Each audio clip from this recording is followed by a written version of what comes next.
Thank you, thank you, thank you. How in the world are you? Great.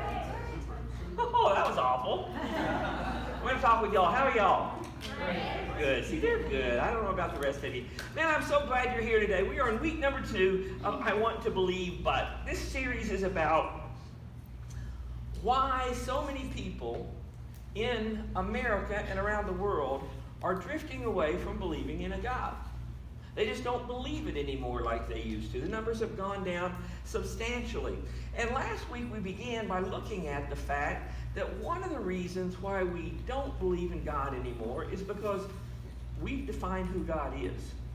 This is the way God's supposed to be. This is what he's supposed to do. And if he doesn't do this, then we don't believe in him. And that doesn't work.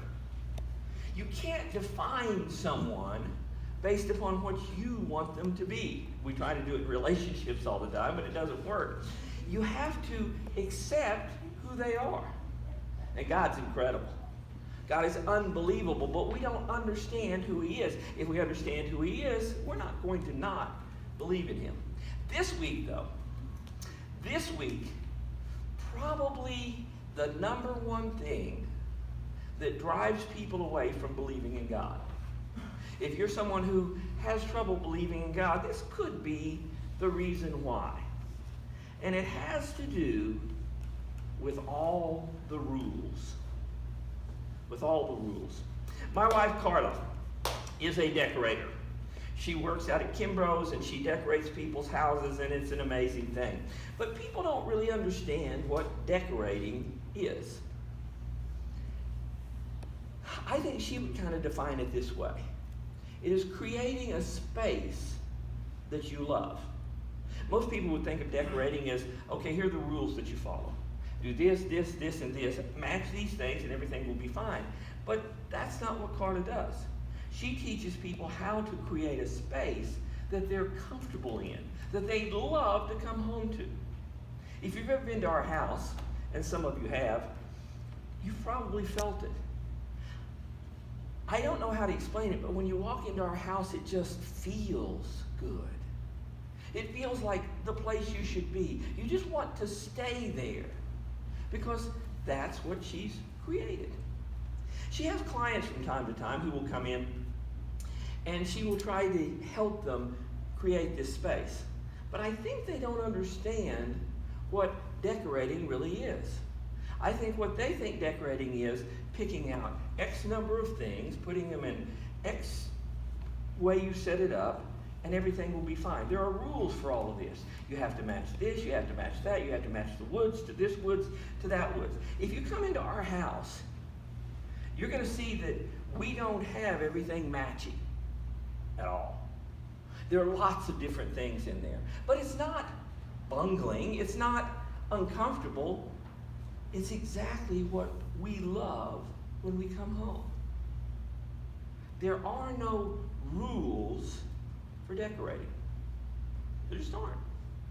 It's about the relationship. It's about the passion that you have inside yourself. Now you're asking yourself, okay, that was nice. You talked to me about decorating. What does that have to do with anything? Merely this. God's plan for you is not about the rules. At all. If you've grown up, you've heard people say, well, you got to keep this rule, you got to do this, you got to do this, you got to act this way, and then you'll be a follower of Jesus. It's bogus. And this morning, I'm going to show you why. So don't go away. Hang in here, and if you think I'm a little bit of a heretic, hang in here for a little bit. Let's see what Jesus and others who wrote for Jesus said about this fact. First thing I want to say is that Jesus was not religious. Jesus was not religious. And you may have a little pushback at that. What do you mean he wasn't religious? He was the most religious person of all time. He was God's son. He came to the earth. But no, he wasn't religious, because here's what religion is. Religion is a list of things you must do to be good. If you're going to be a Christian, you must do X, Y, and Z. If you do those things and people see it, then you're a good Christian. If you're going to be a Muslim, you must go bip, bip, bip, bip, bip, bip. If you do those things, you are a good Muslim. If you're New Age or whatever, there are certain things you must do, and then people will say, okay, He's a good or she's a good whatever. And Jesus was none of those things. Jesus did not come into the world and say, here are the rules. Here's what I'm living by, and here you go. Just follow these things and life will be good. In fact,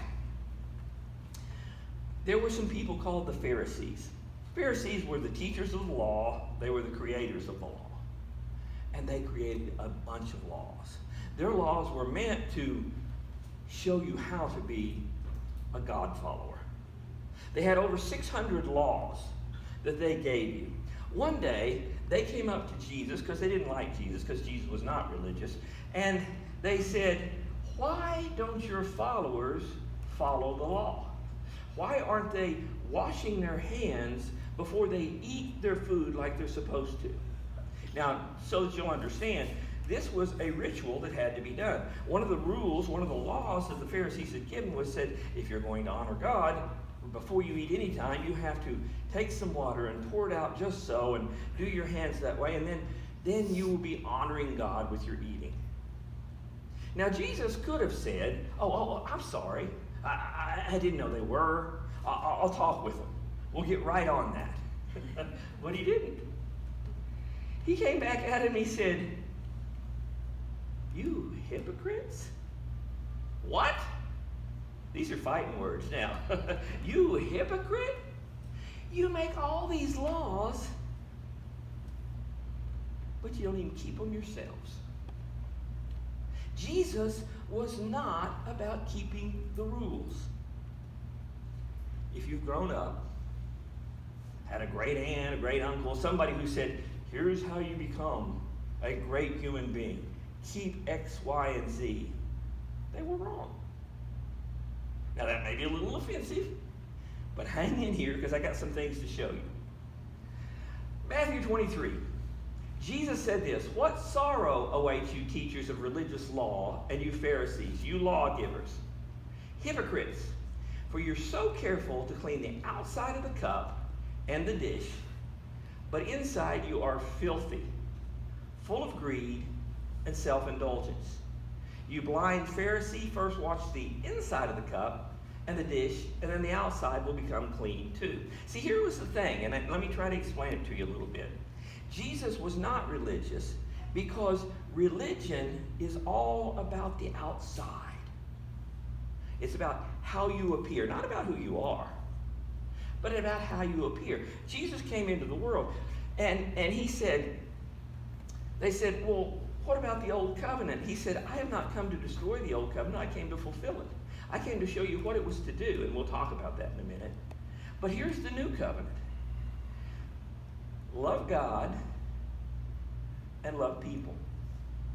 Follow me, love God, and love people. Everything will be taken care of.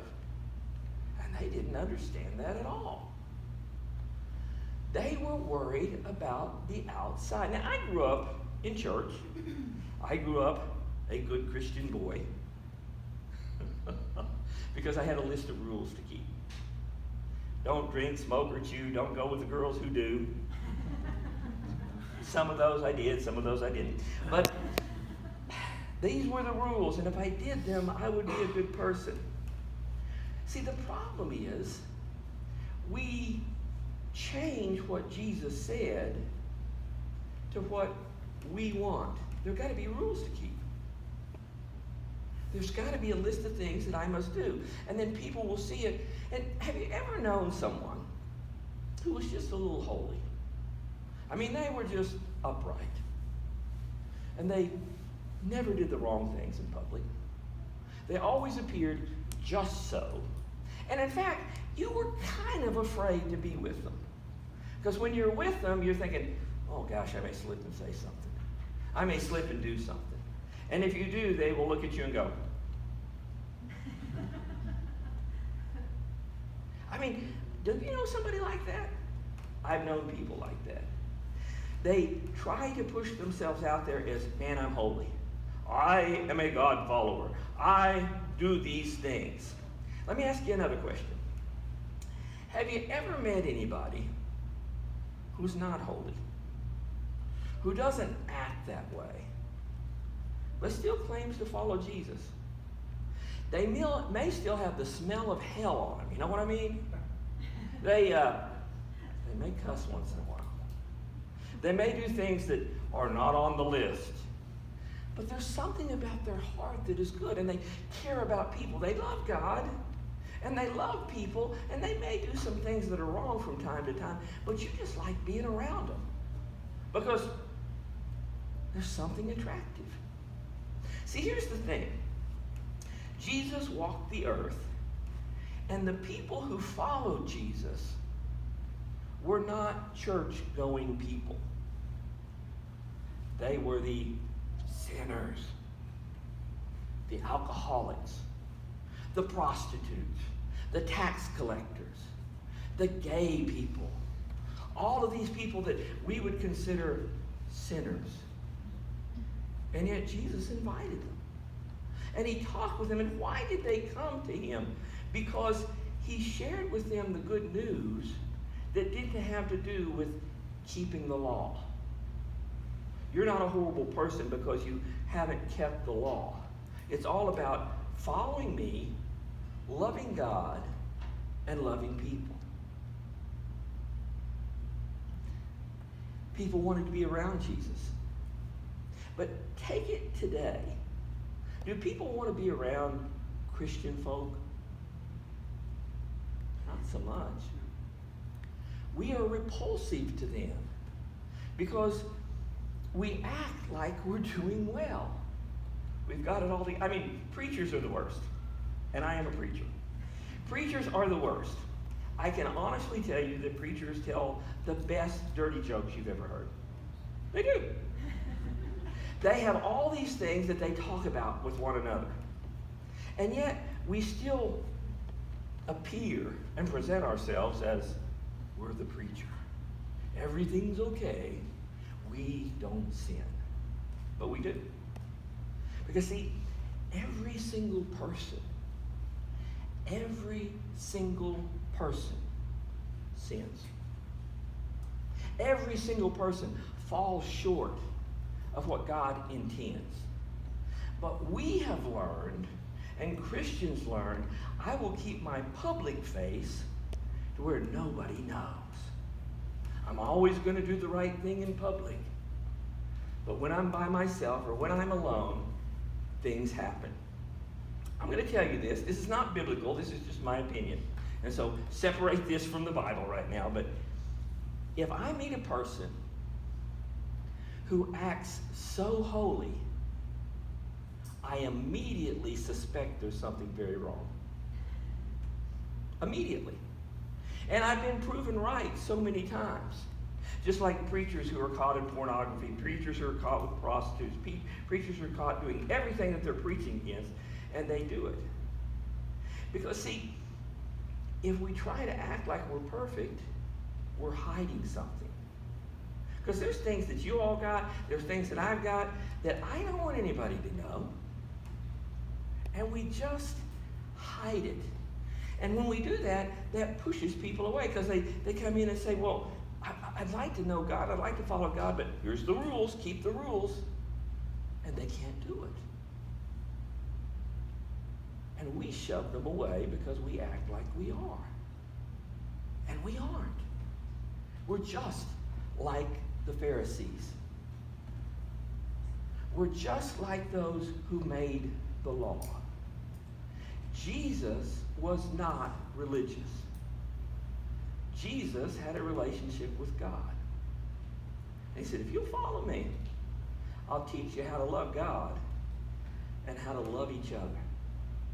As I look through my life, there are so many things that I can look at and say, well, I'm supposed to be a follower of Jesus, and yet I have trouble with people sometimes.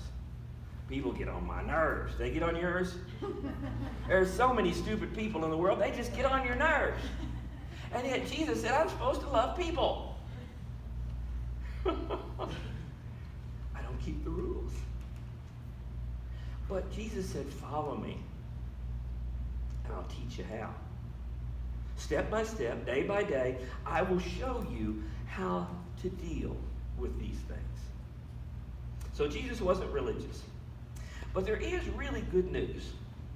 And the really good news, I mean, exceptional good news. Years ago, Carl and I were serving in a church, and we'd been there 5 years. And they took up an offering for us, which was amazing because usually they just run you off. But they took up an offering for us because we'd been there 5 years. And the offering was huge. I mean, in those days, it was huge. It was like $1,700. We hadn't seen $1,700 anytime, you know. And they gave it to us, and they said, we want you to take a week of vacation. And so we planned a trip to Disney World. Planned the airline trip out, stayed on the grounds, all the parks, all that for 5 days, and then we came back. It was really amazing the day they told us about the offering, because we had no idea, and yet it was there. Ever anything like that happen to you? Something that just surprises you? Well, I'm telling you, the good news is so incredibly surprising, so incredibly inspiring, but we don't even get it. Jesus said some things that are just unbelievable. Let's look at the next scripture passage. For no one can ever be made right with God by doing what the law commands. Did you see that? For no one can ever be made right with God by doing what the law commands. What?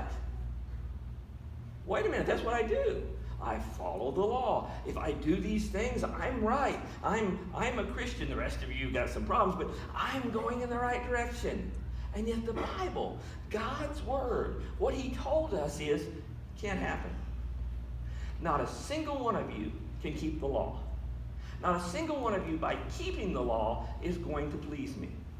Not a single one of you, by keeping the law, is going to earn my love. And yet we think it. Well, if I'll just, when I was a boy, if I'll just polish my shoes, wear nice clothes, go to church and check off all the boxes, and act nice in church, I've got it. God loves me. God did love me, but didn't have anything to do with any of that. I could not earn God's love. The law, it says, is simply to show us that we need a Messiah. Now, let me take you someplace real quick. Okay, well, we'll think about this. Well, how is that true? There's the Old Covenant, the Old Testament, and they gave the 10 Commandments. And you're saying you don't have to keep the law, but they said here are the laws that you're supposed to keep under the Old Covenant. Jesus was the only person in the history of the world who kept the 10 Commandments. Take them. Have no other gods before me. I haven't kept that one, have you? I mean, there are times that I've wanted what I wanted, and it kind of replaced God, so that one's kind of out. Or, don't lie. Well, I've lied. Haven't you? I know you have. You can act like you haven't, but I know you've lied. So many requirements. Don't bear false witness against your neighbor. Don't do anything against your neighbor. I've done that. Don't try to do it, not to do it all the time, because I'm trying to be a good guy, but once in a while, I've slipped in that. Jesus took and explained the 10 Commandments a little bit, and he said, if any man looks at a woman and lusts for her, he's committed adultery with her in his heart. Woo! I've never committed adultery according to the 10 Commandments. Always been faithful to Carla. But there have been times when I've looked and I thought, whoa. Jesus said, if you do that, you've committed adultery in your heart. And I'm going, so let's get this straight. I am a lying, not God-honoring thief who has committed adultery in my heart. What will I do? I've got to hide it. I've got to show like I'm good on the outside. But God says no. Because no one can get to God or please God by keeping the law. But now God has shown us a way to be made right with him without keeping the requirements of the law. And that's good news because, truthfully, you can't do it, I can't do it. It's always bothered us. But he says, I've given you a way to do it without keeping the requirements of the law, as was promised in the writings of Moses and the prophets long ago. We are made right with God by placing our faith in Jesus Christ. And this is true for everyone who believes, no matter who we are. Here's the great news. You cannot get to God by keeping the law. You cannot get to God by acting right. You cannot get to God by being what people would call as a good Christian. There's only one way, and that's by faith in Jesus. Jesus said, I died for you, I live for you, follow me. If you follow him, he will take you on a journey that is unbelievable. But there's so many people who have tried to live the Christian life and tried to live by the law, and they never, ever got there. Jesus said there's only one way, and that is through faith in me. So Jesus isn't religious, and you can't please God, you can't come to God, you can't know God by keeping the law. The only way you can do it is by knowing Jesus. Accepting what he's done and following him. That's pretty earth-shattering when you think about it. It's going to change everything in your life if you follow Jesus. Carter talks to me from time to time about sales. She sells things out there. But she's selling things that people want. She's helping them get what they want to create the space that they want. She said, but there's this key element to it. You have to ask for the sale. No one is going to buy if you just present things. They're going to look at it and say, wow, that looks good. And then they'll go away and they'll say, well, I'm going to look around a little bit and do that sort of thing. But Carter says, when I find someone and I get to know them and I find out this is really what they want, then I will say, do you want to write this up? Do you want to buy this today? And it's amazing how many times they will take the leap and say, yes, so let's do it. If you let them off, they'll go. And they may never come back. And they'll miss out on what it was that they really, really wanted. And I'm afraid we do that sometimes. I'm afraid I do that sometimes. I present things to you. I say, here's the good news today, and you need to accept Jesus and go into the world. But today, I don't want to do that. I want to ask you, if you're someone who doesn't know Jesus, and you just found this out, and you're thinking, man, my life could be changed. I want to give you an opportunity today. I'll tell you what I'm going to do. I'm going to lead you in a prayer. And the way we're going to do is everybody's going to bow their heads and close their eyes. And I'm going to ask every single person in here to repeat after me. Because if you're here and you don't know Jesus, and you might want to ask him into your life, but you don't want to stand out. You don't want people to be able to turn and look at you. But if you're there, you hear everybody else doing it, you can do it as well. And if you believe these words today, and you truly mean them, something incredible is going to happen. So I want you to bow your heads and close your eyes and repeat after me. God, I've messed up my life. And I'm sorry. It's not what I want. I need you. Come in and show me. Show me how to follow Jesus. If you just said that prayer, here's the thing that has happened. If you truly meant it, God heard what you said. And God says, I'll do it. I'll cleanse you of the things that you've done wrong. And we'll start on a new journey. And step by step, day by day, I'll begin to lead you. It's an amazing thing. It's the most incredible thing, because if you truly follow God, there's no life like that. In your sermon notes, on the inside's a communication card. We'd like your name and address, your email and that sort of thing. And if today, for the first time, you ask Jesus truly to be your leader, there's a place right under my decisions today that says I've decided to trust Jesus with my life. Just check it. Tear off that from your sermon notes. Drop it in the offering plate. If you want to, there's a box here at the back you can put it in. But get that to someone, because if you made that choice today, we want to celebrate with you. We'll contact you this week. We're not going to bug you. We're not going to do anything but rejoice with you and help you get started on that journey. Because there is nothing in life that's better than this. Thanks. This past week, I've been gone. Myself and a team of 7 other people, some from this church and some from another church, we got an opportunity to try to be more like Jesus. Not to try to be religious, but to go and spend time with people who maybe did or didn't know God, but had a different reality than us, with people who were poor.